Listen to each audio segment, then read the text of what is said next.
जन दोस्तों, वंदे मातरम। अयोध्या चंदा चोरी कांड में जिस तरीके से उत्तर प्रदेश में समाजवादी पार्टी के मुखिया अखिलेश यादव शोर शराबा करने में लगे हुए हैं, इस मामले को पॉलिटिसाइज करने में लगे हुए हैं, अपनी राजनीति चमकाने की कोशिश करने में लगे हुए हैं, उनके तमाम मंसूबों पर कोर्ट ने एक ही झटके में पानी फेर दिया है। न सिर्फ अखिलेश यादव बल्कि विपक्ष के और भी कई बड़े बड़े नेता जो कि दिल्ली से अयोध्या जाकर रणभेरी भरते हुए दिखाई दे रहे हैं, उनके भी मंसूबों पर कोर्ट ने एक झटके में पानी फेर दिया। यह जो शोर शराबा लगातार उत्तर प्रदेश की राजनीति में बढ़ता चला जा रहा था, योगी आदित्यनाथ को घेरने के लिए जो समूचा विपक्ष एक साथ आने की कवायद करने में जुटा हुआ था, उन तमाम मंसूबों पर कोर्ट ने पानी फेर दिया है। अदालत की तरफ से दरअसल चंदा चोरी कांड को लेकर के एक बड़ा आदेश आया है, जिसकी वजह से अब समूचा विपक्ष हक्का बक्का बैठा हुआ है और अखिलेश यादव को तो अब समझ में नहीं आ रहा कि योगी बाबा को अब घेरें तो घेरें कैसे। इसके अलावा एक और अदालत की तरफ से बड़ा फैसला आया है, जो चंदा चोरी कांड के जो 8 सरगना हैं, जिनको ऑलरेडी गिरफ्तार किया गया है, उनकी न्यायिक हिरासत को लेकर भी अदालत की तरफ से एक बड़ा फरमान जारी किया गया है। और इस आदेश के बाद में जो बाहर बैठे जो दूसरे गुर्गे हैं, जिनका एक महत्वपूर्ण योगदान रहा है, उनकी एक बहुत बड़ी भूमिका रही है भगवान राम के दर से पैसों की चोरी में, आभूषणों की चोरी में बड़े पैमाने पर उन्होंने घपलेबाजी की है, उनकी भी लंका लगने वाली है। और इसके साथ साथ एक और बहुत बड़ी खबर आ रही है बैंक से। स्टेट बैंक ऑफ इंडिया को लेकर के जो जांच एजेंसी है, उन्होंने एक स्थिति साफ कर दी है, जिसकी वजह से अब बैंक में भी भयंकर खलबली मची हुई है। इन तमाम बड़े डेवलपमेंट्स पर जो चंदा चोरी कांड में निकलकर सामने आ रहे हैं और अदालत के 2 अहम फैसलों पर, एक ने तो विपक्ष के मंसूबों पर पानी फेर दिया है और दूसरे ने जो चंदा चोरी मामले में 8 लोगों को गिरफ्तार किया गया है, उनकी लंका लगाने का काम कहीं ना कहीं अदालत ने कर दिया। और जब अदालत में सुनवाई चल रही थी तो वो किस तरीके से अदालत के सामने, जज साहिब के सामने गिड़गिड़ा रहे थे, वो भी मैं आपको इस रिपोर्ट में बताऊंगा। रिपोर्ट में आगे बढ़ूं उससे पहले आपसे गुजारिश है कि प्लीज चैनल को सब्सक्राइब कर ले और अगर आपको ये रिपोर्ट पसंद आए तो प्लीज वीडियो को लाइक जरूर करें। सबसे पहले हम बात कर लेते हैं उन 8 आरोपियों की, उसके बाद में हम विपक्ष के मंसूबों पर कैसे कोर्ट ने पानी फेरा है विस्तार से बात करेंगे। जिन 8 लोगों को गिरफ्तार किया गया है, और मैं स्पेसिफिकली 2 लोगों के नाम लेना चाहूंगा, जिसमें मनीष यादव और टिन्नू यादव, इनका भी नाम शामिल है। इनको लेकर अदालत में इनकी पेशी होती है वीडियो कॉन्फ्रेंसिंग के जरिए और फिर अदालत से इनकी रिमांड मांगी जाती है। उसके बाद में ये सारे के सारे आरोपी जज साहिब के सामने ये गुहार लगाने लगते हैं कि हमने कुछ भी नहीं किया, हमें तो फंसाया जा रहा है। वो बात अलग है, इनके खिलाफ में पुख्ता सबूत हैं एसआईटी के पास में। सीसीटीवी फुटेज में नोटों के भरे बैग लेते जाते हुए दिखे, फिर भी कह रहे हैं कि हमें तो फंसाया जा रहा है। अदालत ने बड़ा आदेश जारी करते हुए इन्हें 14 दिन की न्यायिक हिरासत में भेज दिया है। और ये 14 दिन की दोस्तों जो न्यायिक हिरासत है, ये तमाम जो असली मास्टरमाइंड है, जिनके इशारे पर इतनी बड़ी घटना को अंजाम दिया गया, इनके लिए काल बनने वाला है। भगवान के दर पर चोरी, आप लोग समझ रहे हो कितना बड़ा इन्होंने एक तरीके से कह लीजिए कि कुकर्म करने का काम किया है। तो 14 दिनों की न्यायिक हिरासत में रहेंगे और इन 14 दिनों में जब इन लोगों से इंटेरोगेट किया जाएगा, बहुत सारी जगह अभी रेड भी मारी जाने वाली है, वो भी मैं अभी आपको एक एक करके बताऊंगा, क्योंकि इस मामले में जांच का जो दायरा है वो लगातार बढ़ता चला जा रहा है। अब खबर यह भी है, जो मैंने आपको सुबह की रिपोर्ट में बताया था कि 2 अहम बिंदु स्टेट बैंक ऑफ इंडिया के कर्मचारी, एक तो गगनदीप और दूसरा रत्नेश, इन्हें लेकर स्टेट बैंक ऑफ इंडिया को नोटिस जारी कर दिया गया है। अब नोटिस जारी होने के बाद में कभी भी पुलिस एसबीआई की उस ब्रांच में जाकर के तमाम कर्मचारियों से पूछताछ करने वाली है कि जो ये इतने करोड़ों रुपए की जो हेरफेर चल रही थी, जो लाखों रुपए इधर से उधर किए जा रहे थे, ये बैंक के कौन कौन से कर्मचारी की जेब में जा रहा था।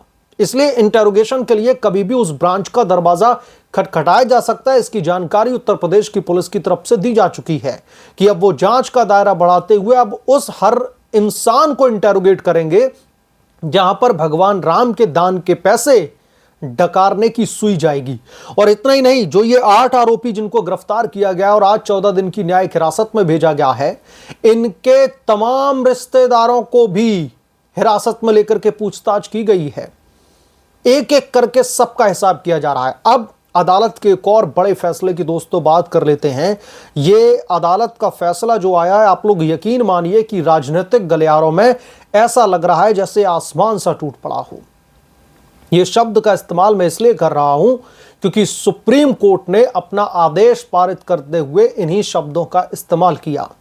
मैं आपको बता दूं कि विपक्ष की सह पर एक याचिका दायर की गई थी सुप्रीम कोर्ट में, और सुप्रीम कोर्ट से यह गुहार लगाई गई थी कि इस मामले की निष्पक्ष जांच की जाए सीबीआई के जरिए। अभी जो एसआईटी जांच कर रही है या उत्तर प्रदेश की पुलिस धरपकड़ कर रही है, क्या वो निष्पक्ष जांच नहीं है? मैं सीधे तौर पर अखिलेश यादव, संजय सिंह, अरविंद केजरीवाल, राहुल गांधी और कांग्रेस पार्टी के उन तमाम नेताओं से पूछना चाहता हूं कि आप एसआईटी की जांच पर कौन से एक्शन पर सवाल खड़े कर रहे हैं? किन किन एक्शंस को देखकर क्या आपको लग रहा है कि यह बायस्ड जांच चल रही है? 8 लोग अभी तक दबोचे जा चुके हैं। 2 लोगों के ऊपर गिरफ्तारी की तलवार लटक रही है। एसबीआई ब्रांच को नोटिस जारी करके उन तमाम कर्मचारियों से भी इंटेरोगेशन होनी है। परिवार के लोगों को हिरासत में लेकर के पूछताछ की जा रही है। एफआईआर भी रजिस्टर्ड कर ली गई। जो पहले विपक्ष लगातार रोना रो रहा था कि जो है एफआईआर दर्ज नहीं की जा रही है, केस दर्ज नहीं किया जा रहा। मसलन कोर्ट के फैसले पर आते हैं।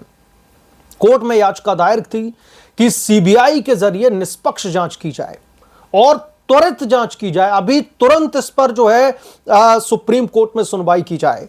तो सुप्रीम कोर्ट ने एक ऐसा आदेश सुना दिया जिसने अखिलेश यादव के साथ साथ उन तमाम लोगों के मंसूबों पर पानी फेर दिया जो इस मुद्दे पर राजनीतिक रोटियां सेकना चाहते हैं। अदालत ने फैसला सुनाते हुए कहा, सबसे पहले तो उन्होंने तत्काल सुनवाई से इंकार कर दिया है। अदालत ने याचिकाकर्ता से पूछा, जो याचिका विपक्ष के सह पर डाली गई है, तो अदालत ने पूछा कि आखिर इस मामले में इतनी जल्दी क्यों है? क्या बाद में सुनवाई होने से कोई आसमान टूट जाएगा? ये अदालत के शब्द थे कि आप इतनी ज्यादा उतावले क्यों दिखाई दे रहे हैं इस मामले पर सुनवाई करवाने के लिए। अदालत ने कहा कि आप समय दीजिए, इस मामले पर सुनवाई होगी। एसआईटी ऑलरेडी इस पर जांच कर रही है, तो अगर हम अभी त्वरित सुनवाई इस पर नहीं करेंगे तो ऐसा कौन सा आसमान टूट जाएगा। और उसके बाद में अदालत ने 12 जुलाई के बाद फिर से याचिका दायर करने की बात कही और कहा कि देखेंगे हम 12 जुलाई के बाद में इस पर सुनवाई कर सकते हैं या फिर नहीं। अधिवक्ता अनूप अवस्थी की ओर से यह याचिका दाखिल की गई थी और आरोप लगाया गया था कि राम जन्म तीर्थ क्षेत्र ट्रस्ट के धन और मंदिर में आए चढ़ावे के उपयोग में अनियमितताएं हुई हैं। ये तो आप सब लोग जानते हैं कि अनियमितताएं हुई हैं और उसी वजह से तो जांच चल रही है और इसीलिए 8 लोगों को दबोचा गया है। इसीलिए उनको आज 14 दिन की न्यायिक हिरासत में भेजा गया है। तो ऐसा नया क्या है इस याचिका में? इसलिए अदालत ने साफ तौर पर कहा कि अभी आसमान नहीं टूट जाएगा अगर हम आपकी याचिका पर सुनवाई नहीं करेंगे। और रही बात सीबीआई जांच की, तो सीबीआई को भी ये केस दे दिया जाएगा। अभी इस मामले में विस्तृत रिपोर्ट आना बाकी है एसआईटी की। अगर सुप्रीम कोर्ट अपना आदेश देगा कि इस मामले में सीबीआई की भी एंट्री की जाए तो सीबीआई भी कर ले जांच और लंबा खींच ले इसको। लेकिन उत्तर प्रदेश के मुख्यमंत्री योगी आदित्यनाथ ये पहले ही साफ कर चुके हैं कि इस मामले के जितने भी सरगना हैं, इस मामले के जितने भी आरोपी हैं, जितने भी अपराधी हैं, वो बचेंगे नहीं, क्योंकि इन्होंने किसी आम घर में डाका नहीं डाला है, प्रभु श्री राम के दरबार में डाका डाला है, भगवान के घर में चोरी। और आपको लगता है कि दुनिया की कोई भी कानून व्यवस्था इनको बचा पाएगी या फिर कानूनी दांव पे चलने वाले जो लोग हैं वो इनको बचा पाएंगे? और वैसे ही अयोध्या के जो वकील हैं उन्होंने साफ तौर पर कह दिया कि हम इन चोरों की पैरवी करने के लिए अदालत में नहीं जाएंगे, अपने आप लड़े ये केस जिससे भी लड़वाना है, हम इनका केस लड़ने वाले नहीं है। तो उनका तो लंबा जेल में रहना तय है।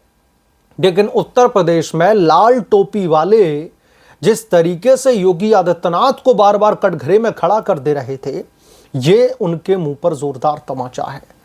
और सुप्रीम कोर्ट ने यह पहली बार कोई डिनाई नहीं किया है, मुझे लगता है कि अब यह दूसरी बार डिनाई किया गया है और अदालत इस पर तत्काल तौर पर सुनवाई करने से इंकार कर रही है। अदालत ने साफ कहा है कि आसमान नहीं टूट जाएगा अगर हम इस मामले पर अभी सुनवाई नहीं करेंगे। तो डबल झटका लगा है।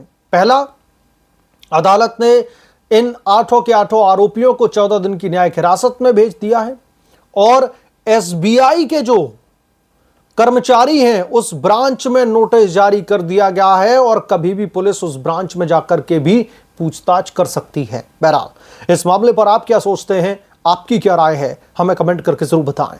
जल्द मिलूंगा किस दूसरे बड़े अपडेट के साथ में, तब तक के लिए धन्यवाद। अगर आप लोग चैनल पर नए हैं तो प्लीज चैनल को सब्सक्राइब करें, साइड में बेल आइकन को जरूर प्रेस करें ताकि जब भी मैं कोई बड़ी खबर लेकर के आऊं तो इसकी जानकारी सबसे पहले आपको मिले।